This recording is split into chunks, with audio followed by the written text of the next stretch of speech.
Okay, so I'd been waiting in ThunderClan for a while and Frostbelt spawned in. She's a respected senior warrior with a glittery collar and one blind eye. I really wish I asked specifically about people's OC's backstories, but I guess I just wasn't up for conversation that day, so I have to stick with describing what I was thinking while drawing.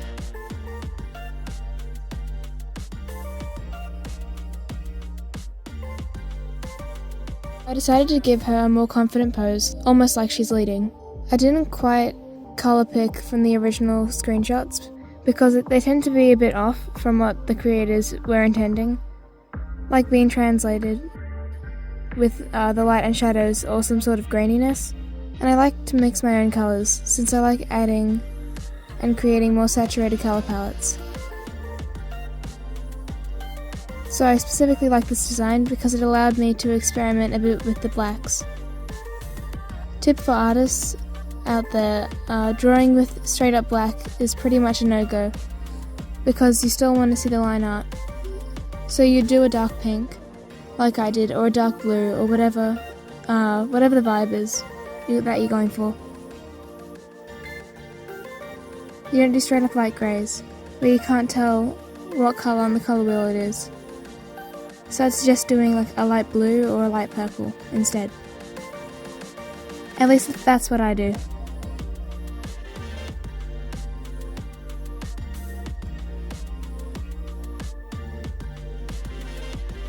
To create a more kind of frosty, snowy effect, I had the white strip a bit more into the blue side, and that's her done.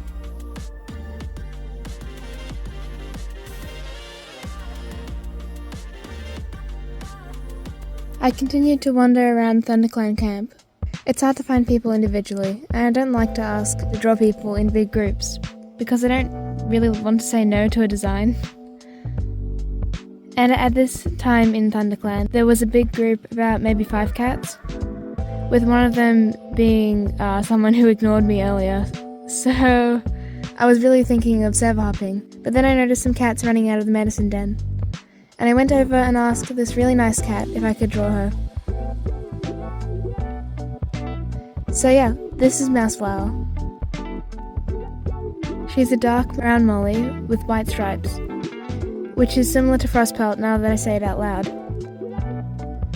She has blue butterflies littering her pelt, and her description has a simple phrase: she glances towards them with a small look. What? Which, yep. So that's what I based her pose off of. I love the thin stripes and the dark contrast with her pelt. I think her pose is really cute, and I just love drawing the butterflies and flowers. She's probably a medicine cat, right?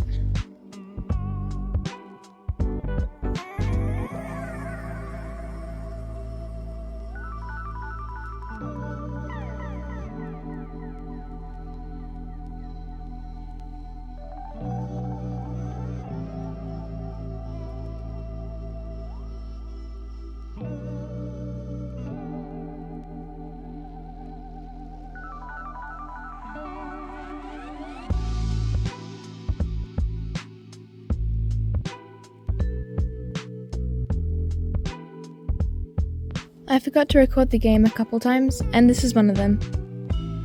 So I met this cat at the Rogue Barn. She had 2 kittens, which I chose not to draw. They blocked her name as well a bit, but I figured it out. Sparrow Whisker is a brown cream tabby molly with folded ears. She's kind, brave and patient, but for one reason or another was falsely exiled. I imagine she was exiled with these kittens, or maybe she adopted them in the barn. In her pose, I tried to incorporate her innocence, so she's laid on her back with her eyes closed. Which, it's not a pose that I'm used to, so it's a bit wonky, but we love to see it. Honestly, I adore her colours, and the butterfly is a nice touch, which, speaking of butterflies, it's kind of been a theme recently. Especially with drawing Wolfpaw a lot, who is my little bug-obsessed OC in the Warrior Cats story I'm always talking about. So yeah, Return of the Buggos.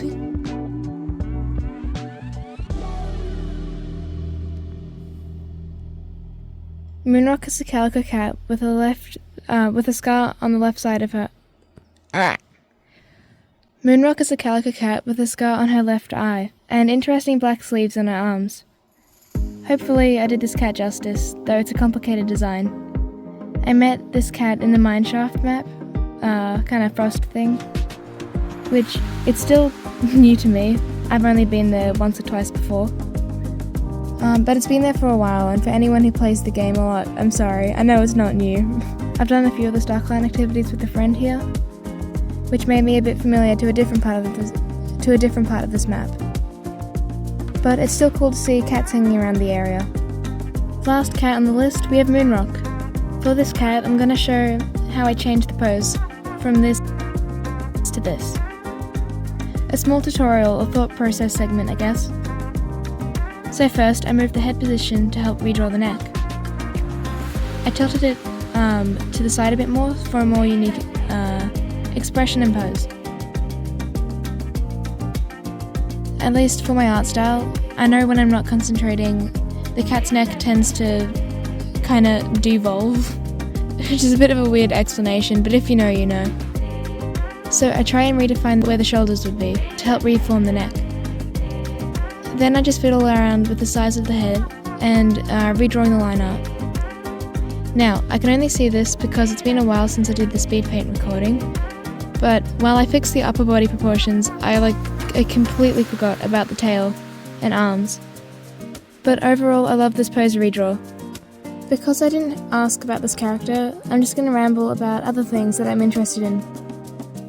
So I recently finished a video by Rabbit, which was a compilation of all their animations in 5 years.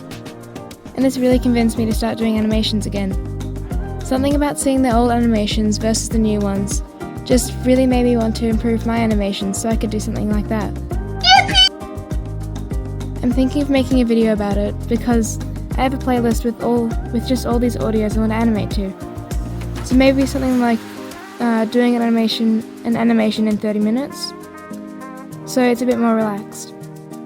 Though some of the save stuff is like full songs, which I guess I'll just animate the chorus or something, but and some of them is like 9 seconds of silly haha funny, so the video would be interesting.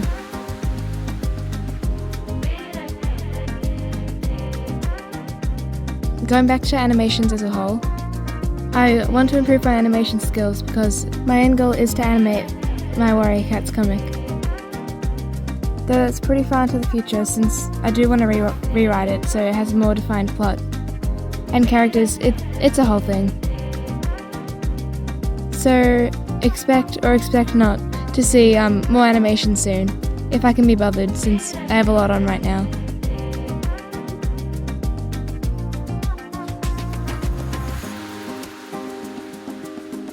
This is the last one. Oak is a loyal German Shepherd. She is dark coloured and wears a blue harness. Now, just a quick side tangent, I forgot if she was supposed to be a German Shepherd or a Rottweiler, so I hope I got this right. She's our non-cat of the episode. I met her when I was hopping over to WinClan to see if there was any other cats, and there was a pack of dogs just role-playing in one of the dens. I didn't know people role-played as dogs here. Sweet. So, has anyone played Mouthwashing? I watched a playthrough and I've loved it ever since. For anyone who doesn't know, to turn a long story short, it's a game about how a ship crashes and what the crewmates do. It's by Wrong Organ. And some of the music is so good though, like Wave Rock, hello? And Curly, what did they do to you? Disclaimer, I'm not one of the feral Curly fans. That either says he didn't do anything wrong or that he deserved what happened to him, because no one deserves to become a meat pile. And that's not the point of the story. But I just love how human he feels. Yep, he stays passive at the expense of his crew. He has the power to change, but no will to change anything. Him being so non-confrontational just eventually leads him to becoming said meat pile. And that's just such a good story to me. I just really think it's a really good story. If you decide to watch it though, I'll leave a link in the description. Here are the trigger warnings I'll just put it on screen in case you want to change your mind. It's pretty depressing, but for some of you, I think it'll be worth it. I might create a ranting video about this. Anyways, warrior cats, dog drawing, yep.